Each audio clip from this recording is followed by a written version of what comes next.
Hello, friends, and welcome to the Exams Made Simple. And we are back again with the Hindu Complete Newspaper Analysis for 8th of October 2021.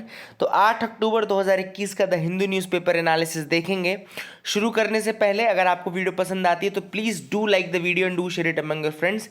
One person one like का concept है, एक व्यक्ति एक like करेगा and do share it among your friends. Start करते हैं आज के सवालों के साथ। पहला सवाल है, K S Valdiya committee was sometime seen in news recently. The committee is formed for studying which of the following. तो केएस वाल्डिया कमिटी इनमें से किन कारणों से बनी है? Options are A, to study the floods in the north eastern India and suggest measures. B, to study the impact of climate change in agriculture. C, to study the glacial lake outburst floods in Himalayan reason. या D, to study the paleo channels in the north west India. तो KS Valdiya committee किस कारण से बनी है? Question number 2 में जाते हैं। Question number 2 is, with reference to central pollution control board consider the following. तो सेंट्रल पोल्यूशन कंट्रोल बोर्ड के रिगार्डिंग स्टेटमेंट्स दिए हैं। पहला स्टेटमेंट कह रहा है, it is a statutory body established under the environment protection act of 1986। दूसरा कह रहा है, it is one of the functions of its is to promote the cleanliness of streams as well as in different states. It is one of its function is to promote cleanliness of streams and wells in different states. ठीक है ना? तो ये आपको बताना है कौन सा स्टेटमेंट सही है। One only, two only, both या none. Question number 3 is, Mitra Shakti is exercise with which of the following country. तो मित्र शक्ति इंडिया के एक्सरसाइज किस कंट्री के साथ है? Options are A, Thailand, B, Sri Lanka, C आपका Nepal and D is Malaysia. तो which of the following is the correct answer? So these are the 3 questions for you today. Please do try to answers. Easy question है, answer करने की कोशिश करिएगा। Mains question of the day की तरफ आते हैं। आज का mains question of the day जो कि आप प्रैक्टिस कर सकते हैं। क्वेश्चन है, is how can technology and digital technology help in improving the agriculture. किस तरीके से टेक्नोलॉजी जो है, यानी कि जो विज्ञान और प्रौद्योगिकी हम बात करते हैं, वो किस तरीके से एग्रीकल्चर को इम्प्रूव करने में, एग्रीकल्चर को सही करने में मदद कर सकता है। तो इसका आंसर आप लोग लिखिए कमेंट सेक्शन में। आप कुछ पॉइंट्स दे दीजिए, अगर आंसर पूरा नहीं लिख पाते तो पॉइंट दे दीजिए, but you have to write some points, है ना? कुछ पॉइंट्स देने की कोशिश करिएगा। आगे मूव करते हैं, न्यूज़ एनालिसिस पार्ट में आते हैं। पहली जो न्यूज़ है वो है नोबेल प्राइज़ केमिस्ट्री का। तो नोबेल प्राइज़ जो केमिस्ट्री का दिया गया है वो दिया गया है जर्मन साइंटिस्ट बेंजामिन लिस्ट को and Scotland born scientist David W C MacMillan. ठीक है ना? तो याद रखिएगा, बेंजामिन लिस्ट और स्कॉटलैंड के हैं साइंटिस्ट डेविड डब्ल्यू.सी. मैकमिलन, इनको दिया गया है। अब इनको क्यों दिया गया है? For the development of asymmetric organo catalysis. तो याद रखिएगा, एसिमेट्रिक ऑर्गेनो कैटालिसिस की डेवलपमेंट करने के लिए इनको ये दिया गया है। ठीक है ना? सिंपल से याद रखिएगा, नोबेल प्राइज केमिस्ट्री का किसको दिया गया था? जर्मन साइंटिस्ट बेंजामिन लिस्ट को, और स्कॉटलैंड बॉर्न साइंटिस्ट हैं डेविड डब्ल्यू.सी. मैकमिलन, इनको दिया गया है for the development of asymmetric organo catalysis. ठीक है ना? अब ये एसिमेट्रिक ऑर्गेनो कैटालिसिस होता क्या है? देखो, कैटलिस्ट क्या होता है? कॉमन सेंस वाली बात है। कैटलिस्ट वो सब्सटेंस होता है जो एक केमिकल रिएक्शन का रेट जो है वो इंक्रीज कर देता है, उसको फास्ट कर देता है। ठीक है ना? कोई केमिकल रिएक्शन हो रही है ना, उसको कई बार हमको एक्सेलरेट करने की कोशिश करनी पड़ती है। तो ऐसे में जो सब्सटेंस काम आता है वो होता है कैटलिस्ट। ठीक है ना? तो कैटलिस्ट जो है वो रिएक्शन का पार्ट नहीं बनता। एक इंपॉर्टेंट फीचर कैटलिस्ट का ये होता है कि वो रिएक्शन में इन्वॉल्व होता, मतलब उसकी एक्सेलरेशन तो बढ़ाता है, उसको फास्ट कर देता है, लेकिन उस रिएक्शन का वो पार्ट नहीं बनता है। तो that is the beauty of catalyst, कि वो रिएक्शन का पार्ट बने बिना उसको फास्ट करने का काम करता है। ठीक है ना? अब अवर bodies also contain thousands of catalyst in the form of enzymes. तो हमारी बॉडी में भी बहुत सारे कैटलिस्ट होते हैं, जैसे एंजाइम्स हो गए, ये सारे होते हैं। तो in the past it was believed that there are just 2 types of catalyst available. पहले ये माना जाता है केवल 2 तरीके के कैटलिस्ट अवेलेबल हैं, एंड वो थे, एक था मेटल्स एंड दूसरा थे एंजाइम्स। बट अब जो है वो थर्ड टाइप ऑफ कैटालिस्ट जो है एसिमेट्रिक ऑर्गेनो कैटालिसिस। तो ये बेसिकली इन्होंने इसका डेवलपमेंट किया, एसिमेट्रिक ऑर्गेनो कैटालिसिस का। And these are the new types of catalyst. याद रखिएगा, ये नए तरीके के कैटालिस्ट है जिनका डेवलपमेंट किया है डब्ल्यू.सी. मैकमिलन ने और लिस्ट ने। तो ये इसलिए इस कारण से इनको दिया गया है ये अवार्ड। अगली जो न्यूज़ है वो है government has approved setting up of 7 mega integrated textile regions and apparels park. तो इसको बोलते हैं 7 mega integrated textile regions and apparel park. इसको बोलते हैं पीएम मित्र। पीएम मित्र इसका नाम रखा गया है। तो पीएम मित्र या पीएम मित्र पार्क स्कीम की घोषणा की गई है। पीएम मित्र क्या है? PM Mitra park is the total, इसमें लगभग 4,445 करोड़ रुपए का आउटले दिया गया, जिसमें 7 मेगा टेक्सटाइल पार्क्स खोले जाएंगे। पीएम मित्र याद रखना, पीएम मित्र पार्क क्या है? 7 मेगा टेक्सटाइल पार्क्स खोले जाएंगे, ठीक है ना। 7 mega textile parks will be open under this, ठीक है ना। तो इसको याद रखिएगा। Now government has approve setting up of this, है ना, और ये 5 साल के पीरियड के लिए दिया गया है। This money has been provided for the period of 5 years, और 5 सालों में ये 7 जो मेगा टेक्सटाइल पार्क्स हैं वो खोले जाएंगे। पीएम मित्र स्कीम की अगर हम बात करें तो this scheme aims to realise the vision of building an Atmanirbhar Bharat by positioning India strongly on the global textile map. तो जैसा कि मैं पहले भी आपको एक बार बता चुका था कि इंडिया चूंकि टेक्सटाइल के क्षेत्र में पहले बहुत आगे था, जब तक ब्रिटिशर्स ने इंडिया को एक रॉ मटेरियल का सप्लायर नहीं बना दिया, तब तक अगर आप देखेंगे तो हम बहुत ज़्यादा आगे थे, specially in the fields of textile and all. वही चीज़ दोबारा रीगेन करने के लिए, मतलब रीपोजिशन, इसीलिए रीपोजिशन वर्ड यूज़ किया गया है। तो रीपोजिशन करने का मतलब क्या है कि जो पोजीशन हमारी पहले थी टॉप की, उसको दोबारा अचीव करना है। तो हम अपने आप को दोबारा अचीव करना चाहते हैं वो टॉप पोजीशन, ठीक है ना। That is the aim of this scheme. The scheme aims to create a world class industrial infrastructure that would attract cutting edge technology and boost FDI and local investment. तो इस scheme का M क्या है कि जो textile है उस field, textile के लिए बहुत अच्छा इंडस्ट्रियल इंफ्रास्ट्रक्चर बनाना, वर्ल्ड क्लास, है ना। साथ ही साथ इन्वेस्टमेंट को अट्रैक्ट करना, इन्वेस्टमेंट भी अट्रैक्ट करना। अब इन्वेस्टमेंट दोनों तरीके का, बाहर का फॉरेन इन्वेस्टमेंट भी और यहाँ का लोकल इन्वेस्टमेंट भी, ठीक है ना। तो सब कुछ अट्रैक्ट करना इस स्कीम का एम है, specially in the field of textile, ठीक है ना। इसके अलावा इस स्कीम के लिए साइट्स का भी सिलेक्शन किया गया है ना। साइट्स का भी सिलेक्शन किया जाएगा। The sites will be selected based upon the objective of the scheme. Objective के हिसाब से देखा जाएगा कि ज़्यादा से ज़्यादा बेनिफिट मिले, ऐसे में बनाया जाएगा। अगली जो न्यूज़ है वो है मलेरिया की पहली वैक्सीन के रिगार्डिंग। न्यू वैक्सीन जिसका नाम है RTS/AS01, यानी कि उसका ट्रेड नेम मॉस्की रिक्स रखा गया है। The trade name of this vaccine is Mosquirix, याद रखिएगा। इसका ट्रेड नाम क्या है? मॉस्की रिक्स नाम से ये बिकेगा। And it was endorsed by the WHO ने इसको एंडोर्स किया था, और ये पहली वैक्सीन है। This is the first and only vaccine that has shown the capability of reducing malaria. तो ये एकमात्र वैक्सीन है जिसने कि मलेरिया को कम करने की कैपेबिलिटी दिखाई है। नाम है Mosquirix, the name is Mosquirix, and remember this name Mosquirix. And it is the first and only vaccine that has shown the capability of reducing malaria, ठीक है ना।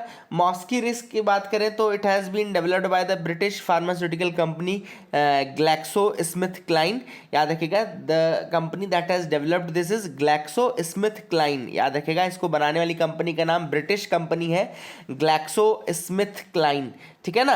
एंड इसके साथ partnership में था path malaria vaccine initiative, path malaria vaccine initiative. और path malaria vaccine initiative की अगर हम बात करें तो इसको पायलट प्रोग्राम के रूप में स्टार्ट किया गया था, है ना। एंड 2015 से ये स्टार्ट था, है ना। That is the thing which is important. And ये वैक्सीन जो है वो पहली वैक्सीन जिसको अप्रूवल दिया गया है। मॉस्की रिस्क याद रखेगा, मॉस्की रिक्स याद रखेगा। This is the thing which is very important, ठीक है ना। तो इसको याद रखना है। आगे मूव करते हैं, देखते हैं। एक और चीज़ लिखिए, द वैक्सीन एक्ट्स अगेंस्ट वो Plasmodium falciparum and the most deadly malaria parasite globally. तो इसमें जो पी फैल्सीपेरम है उसके अगेंस्ट ये पैरासाइट होता है ना। तो ये होना पता भी होना चाहिए आपको कि मलेरिया जो है पैरासिटिक है, मलेरिया पैरासाइट के कारण होता है। एंड ये अफ्रीका में बहुत ज़्यादा प्रिवेलेंट है फैल्सीपेरम, तो उससे प्रोटेक्शन देता है ये आपका मॉस्की रिक्स, ठीक है ना। तो these are the things which are important from BIB and all other. तो I hope you got clarity regarding them. ठीक है, आगे एक और न्यूज़ देख लेते हैं। The Tanzanian novelist wins Nobel. तो यहाँ पे तंजानियन नॉवेलिस्ट हैं अब्दुल रज़ाक गुरनाह, याद रखिएगा the name, Abdulrazak Gurnah. He is 72 years old. He has won the 2021 Nobel Prize in Literature for his uncompromising and compassionate penetration of the effects of colonialism and the fate of the refugees. तो ये बहुत important है। Tanzanian novelist Abdulrazak Gurnah, he has won the 2021 Nobel prize in literature for his uncompromising and compassionate penetration of the effects of colonialism. तो किस बारे में इन्होंने लिखा था? इन्होंने लिखा है कोलोनियलिज्म के बारे में, यानी कि जो कॉलोनीज बनाई जाती थी और उसका क्या इफेक्ट पड़ा रिफ्यूजीज़ पे, फाइनली रिफ्यूजीज़ पे आते आते इनका क्या इम्पैक्ट पड़ा, इसके बारे में इन्होंने लिखा है। अब्दुल रज़ाक गुरनाह इनका नाम है, तंजानिया के हैं ये, and he has won the 2021 Nobel prize for literature. 2021 का नोबेल प्राइज़ लिटरेचर इनको दिया गया है। अगली जो न्यूज़ है वो है Supreme Court questions the income limit for EWS Kota.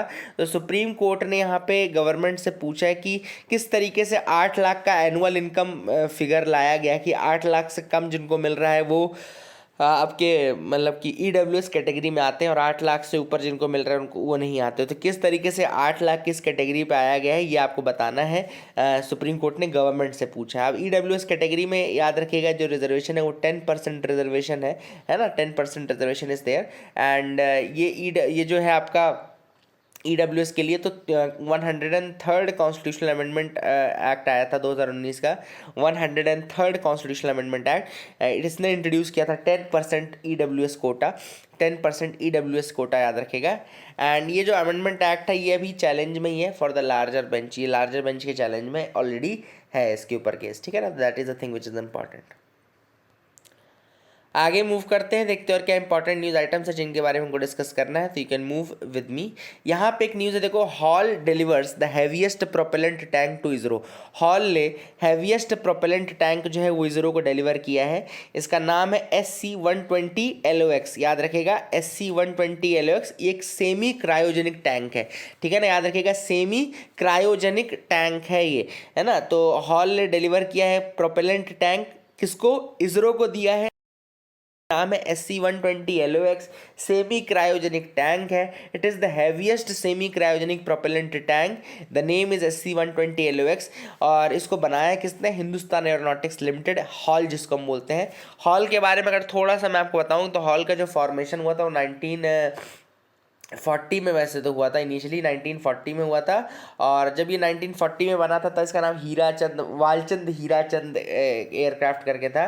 फिर 1964 में इसका नाम बदल करके हॉल किया गया है। हॉल जो नाम है ना वो 1964 में इसका आया है ना, हीराचंद वालचंद एरोनॉटिक्स से हटा करके फिर इसको 1964 में इसका नाम क्या रखा गया? हॉल रखा गया। तो ये आपको याद रख सकते हैं अगर आप चाहें तो। That is the thing which is important. Semi cryo liquid oxygen tank का यूज़ किया जाएगा।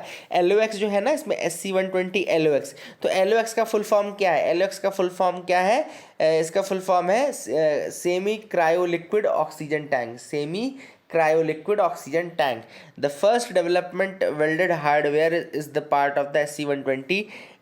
तो SC-120 टैंक में ये semi cryo liquid oxygen tank का इस्तेमाल किया गया है। ये अपने तरह का पहला एक्सपेरिमेंट रहेगा इंडिया में टैंक्स को लेकर के। That is the thing which is important, ठीक है ना, उसको याद रख सकते हैं। और इसके अलावा लास्ट ईयर हॉल ने डिलीवर किया था biggest ever cryogenic liquid hydrogen tank. तो ये भी एक इंपॉर्टेंट न्यूज़ है कि लास्ट ईयर हॉल ने सबसे बड़ा लिक्विड हाइड्रोजन टैंक C-32LH2 ये डिलीवर किया था, डिप्लॉय किया था, ठीक है ना। तो अब ये क्रायोजेनिक की फील्ड में काफ़ी अच्छा काम कर रहे हैं हॉल वाले, क्रायोजेनिक्स की फील्ड में काफ़ी अच्छा काम कर रहे हैं, स्पेशली लोअर टेम्परेचर पे। क्रायोजेनिक चूँकि लोअर टेम्परेचर में काम करता है ना, तो बहुत ज़्यादा अच्छे से काम कर रहे हैं। Now this is one development. आगे मूव करते हैं, एडिटोरियल पार्ट में आते हैं। पहला जो एडिटोरियल है वो है seeding a data revolution in the Indian agriculture, ठीक है ना। तो यहाँ पे सबसे पहले ऑथर ने 2 चीज़ों के बारे में बताया है। तो 2 पेपर आए हैं रिसेंटली। पहला पेपर क्या है आपका? कंसल्टेशन पेपर आया on the Indian digital ecosystem of agriculture, idea नाम का पेपर है, आइडिया पेपर है। आइडिया पेपर का फुल फॉर्म क्या है? India digital ecosystem of agriculture, India digital ecosystem of agriculture, ये मिनिस्ट्री ऑफ एग्रीकल्चर की तरफ से आया, ठीक है ना। India digital system of agriculture किसकी तरफ से आया, मिनिस्ट्री ऑफ एग्रीकल्चर की तरफ से आया। दूसरा जो पेपर है वो है बेन एंड कंपनी का एक पेपर है, वो disruption from a private organisation, ये technology disruption from a private organisation, इसके रिगार्डिंग पेपर है बेन एंड कंपनी का, ठीक है ना। 2 पेपर्स आए हैं, ठीक है ना।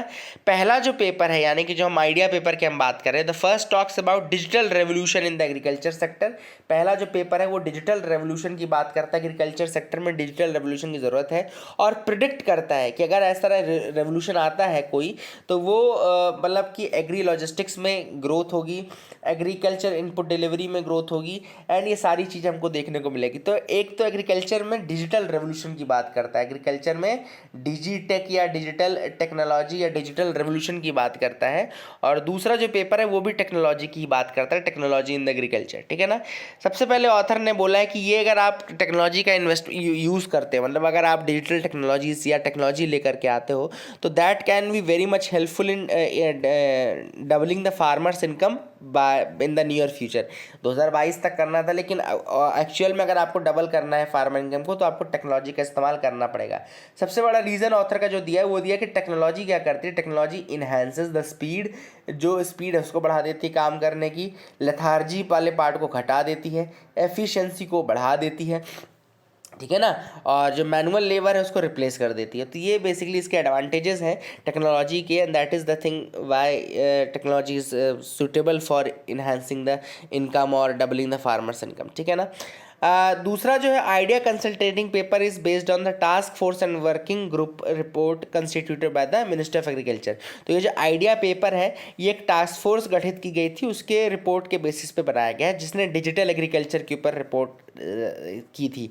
तो डिजिटल जो एग्रीकल्चर है किस तरीके से मदद कर सकता है, इसके ऊपर ये पूरा पेपर है कि डिजिटल एग्रीकल्चर की ज़रूरत क्यों है, डिजिटल क्यों है, किस तरीके से आप डेटाबेस बना सकते हो, डिजिटल टेक्नोलॉजी का यूज़ करके आप सॉइल की क्वालिटी, सॉइल का ये सारी चीज़, मतलब इस तरीके से कुछ इनोवेशन और इंटीग्रेशन की ज़रूरत है। This is the idea paper, ठीक है ना। और इसके अलावा इन्होंने ये भी कहा है कि अगर आप डिजिटल टेक्नोलॉजीज़ का इंटीग्रेशन करते हो एग्रीकल्चर में, तो न केवल वो इन्वेस्टमेंट के पर्पज़ से, न केवल वो प्रोडक्टिविटी के पर्पज़ से, बल्कि फार्मर्स की इनकम और ये सारी चीज़ों को भी इम्प्रूव करने में मदद करेगा। So this is what has been mentioned by this paper.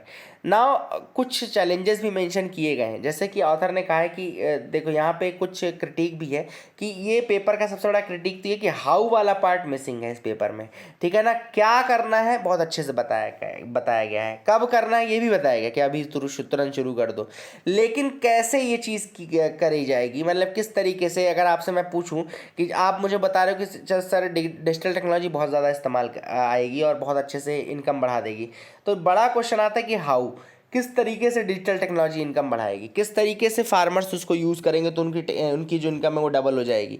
तो ये जो बड़ा सवाल है ना, इसका आंसर नहीं दे पाए हैं अभी तक। इस पेपर में भी बहुत क्लियर कट आंसर नहीं दिया गया है कि हाउ वाला पार्ट जो है वो थोड़ा मिसिंग है, ठीक है ना।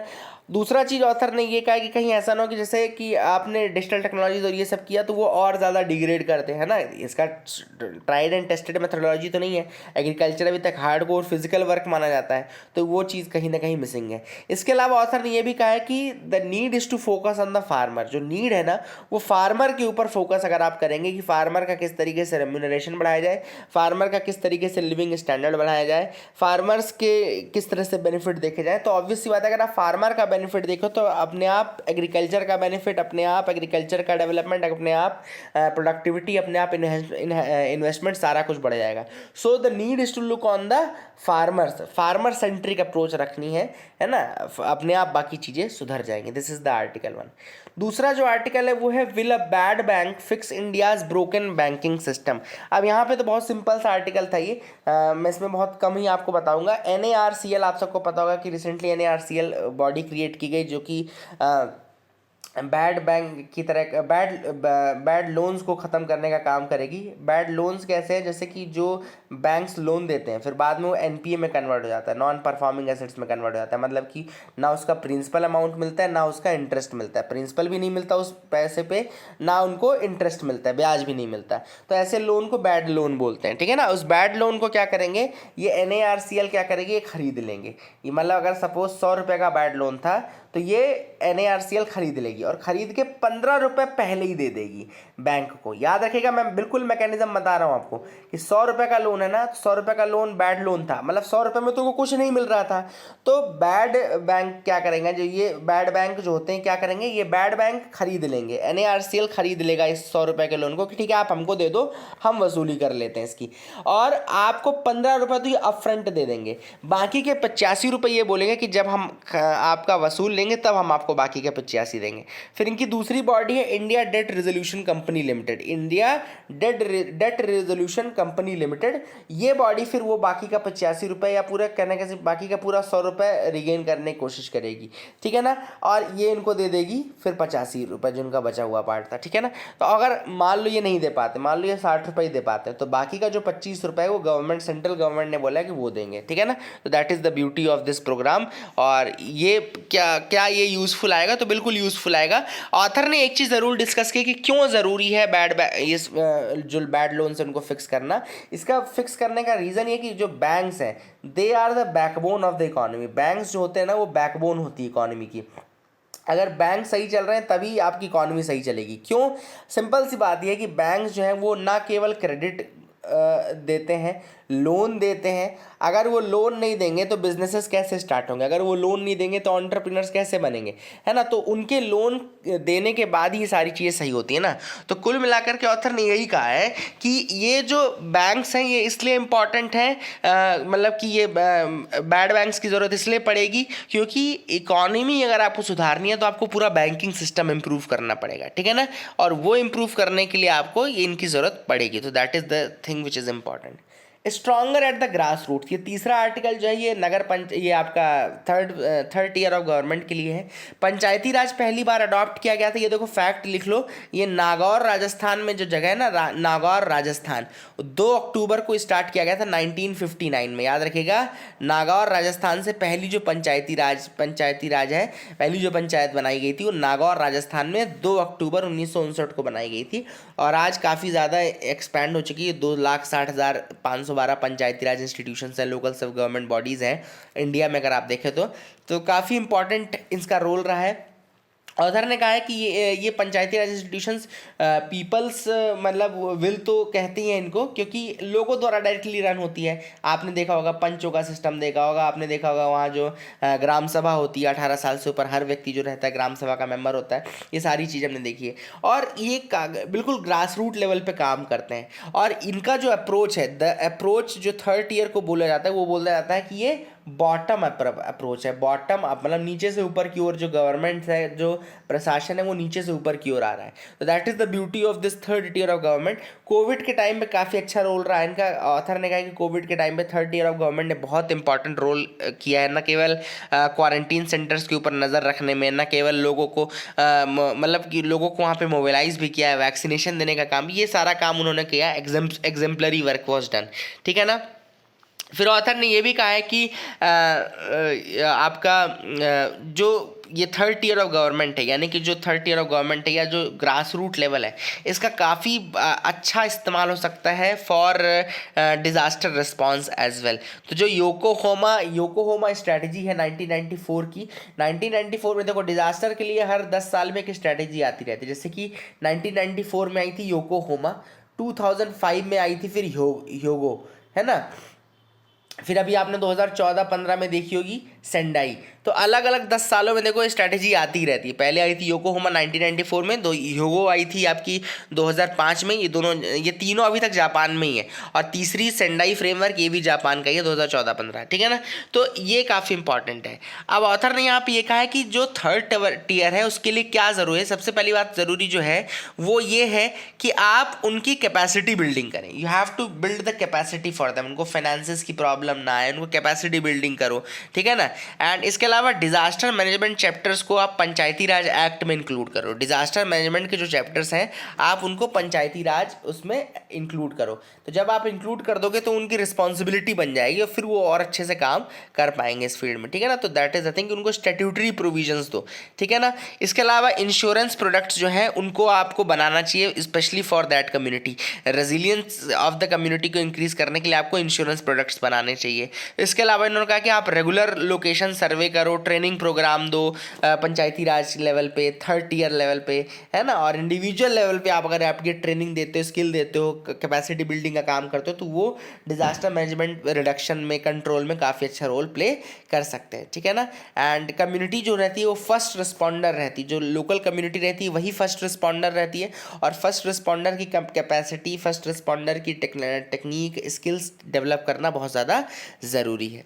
तो that is the thing which is important. आगे मूव करते हैं, देखते हैं और क्या इंपॉर्टेंट न्यूज़ आइटम्स है। Indian forces to carry out exercises with UK, यानी कि यूनाइटेड किंगडम के साथ, यूनाइटेड किंगडम का क्वीन एलिजाबेथ कैरियर है स्ट्राइकर ग्रुप का, उसके साथ इंडियन आर्म फोर्स जो है वो पास एक्सरसाइज करने वाली है, ठीक है ना। पास एक्सरसाइज का होता है जब मतलब पास कर रहे हैं तो एक्सरसाइज कर लेंगे, ठीक है ना, उसी के बीच में। अब कुछ इंडिया और यूके के एक्सरसाइजेस के नाम मैं आपको बताता हूँ, लिख लीजिए। अजय वॉरियर हो गया, अजय वॉरियर करते हैं हम लोग, और अजय वॉरियर आपकी आर्मी वाली है। कोनकण एक्सरसाइज करते हैं वो नेवी वाली है, और इंद्रधनुष करते हैं वो आपकी एयरफोर्स वाली है, ठीक है ना। तो अजय वॉरियर, कोनकण और इंद्रधनुष, ये एक्सरसाइजेस हम करते हैं, ठीक है। That is the thing which is important. अगली न्यूज़ देखते हैं और क्या इंपॉर्टेंट जिनके बारे में हमको डिस्कस करना है। तो you can move with me. Baghel inaugurates temple as part of special tourism circuit. अब छत्तीसगढ़ में एक टेम्पल है जिसका नाम है माता कौशल्या टेम्पल। याद रखिएगा, माता कौशल्या टेम्पल जो है, माता कौशल्या आप सबको पता ना, प्रभु राम की क्या थी, वो मदर थी, प्रभु राम की वो मदर थी। एंड माता कौशल्या टेम्पल जो है बेसिकली टूरिज्म सर्किट के पार्ट है और स्टेट गवर्नमेंट के रूप में वहाँ पे डेवलप किया गया, ठीक है ना। तो आगे आप देख लीजिए, Chhattisgarh is the maternal place of Lord Ram. तो प्रभु राम की जो का जो मैटरनल प्लेस है, यानी कि उनका जो ननिहाल आप बोल सकते हैं, वो छत्तीसगढ़ माना जाता है। छत्तीसगढ़ में रायपुर से 27 किलोमीटर दूर एक चंदखुरी नाम की जगह है, चंदखुरी। एंड चंदखुरी को क्या है, माता कौशल्या की जन्मभूमि मानी गया है। And that is the birth place of माता कौशल्या एंड लॉर्ड राम। आप सबको पता है उनकी मदर थी माता Kaushalya, and that is the reason why उनका ननिहाल हो गया। तो चंदखुरी आप जगह याद रख सकते हैं, माता कौशल्या टेम्पल याद रख सकते हैं, है ना। That is the thing which is important. India Nepal to conduct joint patrol for controlling trans border crime. अब यहाँ पे सशस्त्र सीमा बल जो है वो एक, आप सबको पता है CAPF है, आर्म फोर्स है, सी ना, ठीक है ना। याद रखिएगा CAPF जो होता है ना वो आपका किसके अंतर्गत आता है, वो आपका आता है मिनिस्ट्री ऑफ होम अफेयर्स के अंतर्गत, CAPF। इसके अंदर कौन कौन से, जैसे SSB हो गया, SSB आपका क्या है, सशस्त्र सीमा बल। फिर हो गया एक BSF, बॉर्डर सिक्योरिटी फोर्स। फिर हो गया ITBP, Indo Tibetan border police force, ठीक है ना। एक हो गया CRPF, central reserve police force. फिर एक हो गया CISF, central industrial security forces. ये 5 ही CAPF हैं, ठीक है ना। अब आप बोलेंगे कि सर असम राइफल्स भी है। असम राइफल्स को हम पैरामिलिट्री बोलते हैं, क्यों? असम राइफल्स के ऊपर डुअल कंट्रोल है, एक होम मिनिस्ट्री का और एक डिफेंस मिनिस्ट्री का। इसके अलावा आपका जो इंडियन कोस्ट गार्ड्स होते हैं ये आता है मिनिस्ट्री ऑफ डिफेंस में, पूरी तरीके से मिनिस्ट्री ऑफ डिफेंस के अंतर्गत आता है, ठीक है ना। तो ये आपको चीज़ें याद रखनी है। सशस्त्र सीमा बल याद रखेगा, ये नेपाल और भूटान का बॉर्डर प्रोटेक्ट करते हैं, मिनिस्ट्री ऑफ होम अफेयर्स के अंदर आते हैं। 1963 में ये बने थे। 1962 में आपको पता है वॉर हुआ था चाइना के साथ, उसके बाद इसको बनाया गया था। 20 दिसंबर 1963 में बनाया गया था, ठीक है ना। You remember this. आगे देखते हैं, French senator calls Taiwan a country. तो फ्रेंच सीनेटर हैं कि उन्होंने ताइवान को कंट्री बोल दिया है गलती से। अब गलती से बोला, कैसे बोला, लेकिन बोला ज़रूर। तो that is the thing which you can remember. And Taiwan और चाइना का क्या इशू चलता है, ताइवान को चाइना बोलता है कि आप किसी भी कंट्री को मनाही है कि ताइवान को कंट्री के रूप में एक्सेप्ट करें। चाइना का वन चाइना प्रिंसिपल है जो कि ये चीज़ मना करता है कि कोई कंट्री डिप्लोमेटिकली इन्वॉल्व नहीं हो सकती है, किसके साथ, ताइवान के साथ। So that is it for the day friends. I hope you like that video. Please do like and subscribe. Keep loving us, keep sharing us. Thank you and have a nice day.